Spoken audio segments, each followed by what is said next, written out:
Little foil drive review here. Let me talk about my setup here and what I think about foil drive. So I got a no limits mast with the 78 V2. We got 3 blade prop, and I got the 6-inch or the 15 centimeter motor attachment wire with a max setup. And I'm usually running either one of the 3 progression wings I got here. 140,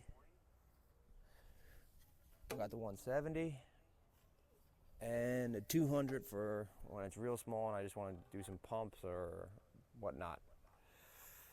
All right. Now, I gotta say, this foil drive setup is definitely a game changer for foiling, especially for prone surfers. That's what I got into, and I've been doing a lot of jet ski tow-ins. This right here pretty much takes away the jet ski in a way. But when it gets real big, I don't know, the foil drive might be a little too tricky. Well, that's when the jet skis probably take over. Now, I catch more waves on this system than I do tow-ins because you're on foil the whole time. Now, the learning curve, I had this for about 3 weeks. I first used it in my canal, and I kind of got the basics down and how it works and whatever, the trigger and whatnot. But overall, it wasn't too hard to get used to it. When I get up, I never go on my knees. I do more of a surf pop-up. I don't know why they're trying to, I don't understand the whole reason of going on your knees. That seems counterintuitive to me. I do back foot, then front foot, and pop up that way, kind of in like a tripod position, and keep my hands planted on the forward end of the board in order to keep it down. And that's been working pretty well for me.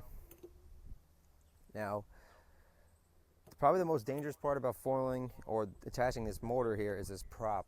And I already got hit with the prop, which sucks. When I was coming in for my last session, I was coming in, ran aground, and fell off the side of the board.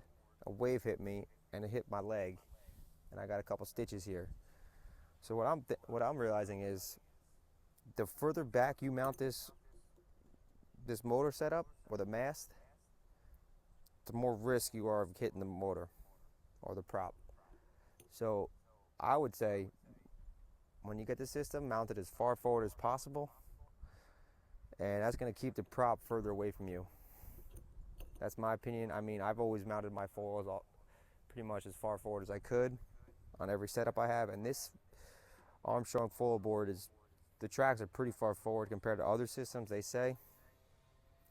So this board's a 410 39 liter Armstrong prone board. It's the biggest one they make, but I know a lot of guys in the foil drive industry, they've been using longer, narrower boards. This board, I would say, is a big prone board, but I guess it's more on the smaller side for foil surfing. I mean, for foil drive surfing, but it's been working for me. What else? Yeah, all I gotta say is this system has improved my foiling exponentially for waves, at least. Teaches you definitely how to ride, with a shorter mast, because obviously I'm losing some mass, but I'm gaining some height here. So it is a little tricky at first getting used to it when the motor hits, when you're on a wave, or you go further down and the actual battery and the whole fuselage hits, then it really slows you down. But overall, I'm happy with the purchase, because there'd be no way I'd be catching the amount of waves I would be with this system than without, because the only way to really prone surf, you need a breaking wave, and a lot of times by me, there's no breaking wave. So you can look at the swell, and if there's a swell, you could ride it, which is amazing. And also, it helps out for pumping. Like, I'll take my 200 out, and I'll just go for a workout and pump along and just practice my pumping, which has helped out a lot too. And then going back to taking this whole setup off, it's gonna feel crazy light, which is a beneficial thing too. Also too, is the weight actually kind of, in a way, it's almost like a stabilizer, because the board is not as twitchy in a way when it's got more weight. So now it's almost easier to ride it than having a super light system when everything is more twitchy. But you know, for pumping, obviously it's gonna be a little harder with more weight and whatnot. But I'm able to pump this setup decently.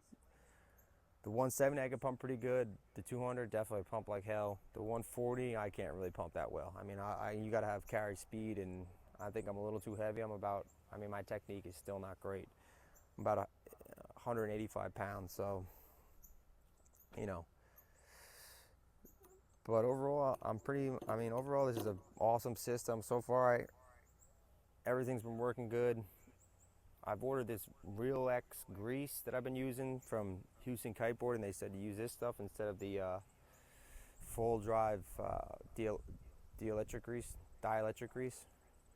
It's like some Real X it's actually for fishing gear or whatnot for reels, and it's been working pretty good. And that's about it.